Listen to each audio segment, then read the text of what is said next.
So welcome to this third video in your onboarding experience. We've already had a look at the fast start and having a look at your first magic board. What I want to introduce you to is the library, and this is going to be a list of all of your available boards. We've already got some ready to go in there, but I want to show you two ways to create them. First of all, after your fast start, you can say, you know what, I really like this board. I like what it's doing. I want to capture it so that I don't have to go through and do all of that work creating it next time. If you come over to the hamburger here and just click Save to Library, it will make a copy of all of this. Let's say this was a blank magic board example. And obviously that would be a better name for whatever you've done. I'm going to click Save. And what it's going to do is copy everything in that. You can see here it's got creation in progress. And if I come through and edit, we'll see that the process 1, process 3, process 2 are in order. Let's say I don't want to move that. I want it to be in that order. That's fantastic. I can also assign team members.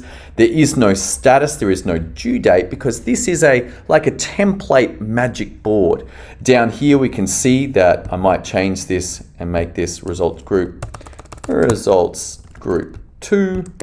And I'm going to make that into results group 1 up here. So I've just done a couple of edits and that's like, I'm ready to do that. I want to have this available for next time. Then what I can do is just save this to my library. And now you can see that my blank magic boards example is ready to go. We've got a couple other ones that I've already been using so you can see what this would look like. But if I now want to have a new copy of this, then I just click Run and New Copy. I can create the run, and what it's doing now is creating a blank version of the status and the due dates, but all of the processes you can see are here. Task 1, Task 2, just like we created. So this enables you to have a library of magic boards that you can run from. Now, is there another way to do this? Yes, there is. If you come across here to run new board, you will see all of the boards in your marketing area, or if you come up to the top here, then you'll see all of them that are available. And let's say now that we're going to do this one, we're going to do example 2.